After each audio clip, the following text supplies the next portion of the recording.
नमस्कार, one India Hindi में आपका स्वागत है। मैं हूं शिखा धूरिया। पश्चिम बंगाल में बीजेपी के प्रदेश अध्यक्ष दिलीप घोष इस बार चुनावी समर से दूर रहेंगे। खुद दिलीप घोष ने कहा कि विधानसभा प्रत्याशियों की लिस्ट से उनका नाम इस बार बाहर रहेगा। इसकी वजह बताते हुए उन्होंने कहा कि पार्टी ने ये फैसला इसलिए लिया ताकि मैं राज्य में चुनाव प्रचार कर सकूं। दिलीप घोष ने कहा कि बीजेपी ने फैसला लिया है कि पार्टी अध्यक्ष होने के नाते पूरे प्रदेश में चुनाव प्रचार करने का जिम्मा मेरे नेतृत्व में होगा और इसी के मुताबिक मैं काम भी कर रहा हूं। आपको बता दें, आगामी राज्य विधानसभा चुनावों के मद्देनजर पश्चिम बंगाल बीजेपी के अध्यक्ष दिलीप घोष ने गुरुवार को कोलकाता में अपने नए निवास पर इलेक्ट्रिक कार लॉन्च की है। इलेक्ट्रिक कार का इस्तेमाल पार्टी के जमीनी प्रचार के लिए किया जाएगा। उत्तर 24 परगना के 15 इलाकों में बम धमाकों पर एएनआई से बात करते हुए एक बार फिर दिलीप घोष ने ममता बनर्जी पर निशाना साधा।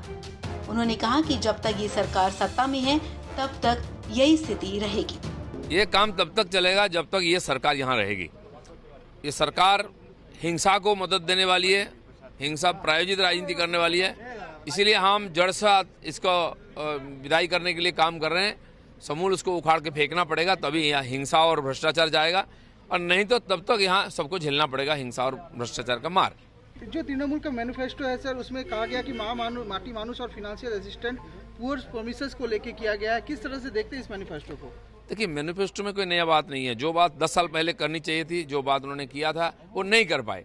तो 2 बार चांस मिलने के बाद जो काम नहीं हुआ है, फिर एक बार चांस इसके लिए मांग रहे हैं चालाकी से। लोग शायद वो चांस नहीं देंगे। मुझे लग रहा है कि इस प्रकार राजनीति, चालाकी, धोखा की राजनीति बंद होना चाहिए, और इसीलिए लोग जान गए हैं कि सरकार कुछ नहीं कर पाएगी। इसलिए सिंपैथी क्रिएट करने के लिए और ममता बनर्जी ने पैर में बैंडेज लगा करके और प्लास्टर लगा करके व्हील चेयर में घूम रही है, सिंपैथी क्रिएट करके फिर एक बार जीतेंगे। आपको बता दें, बंगाल की 294 विधानसभा सीटों पर 8 चरणों में चुनाव होने हैं। 27 मार्च को पहले चरण के लिए मतदान होगा। दूसरे चरण का मतदान 1 अप्रैल को होगा। इसके बाद तीसरे चरण की वोटिंग के लिए 6 अप्रैल का दिन तय किया गया है। 10 अप्रैल को चौथे चरण में 44 सीटों पर वोटिंग होगी। 5वें चरण का चुनाव 17 अप्रैल को होगा, जहां 45 सीटों के लिए वोट डाले जाएंगे। इसके अलावा 22 अप्रैल को छठे चरण में 43 सीटों, 26 अप्रैल को 7वें चरण के तहत 36 सीटों पर वोटिंग होगी। नतीजे 2 मई को घोषित किए जाएंगे। इस खबर में फिलहाल इतना ही। तमाम अपडेट्स के लिए आप बने रहिए वन इंडिया हिंदी के साथ।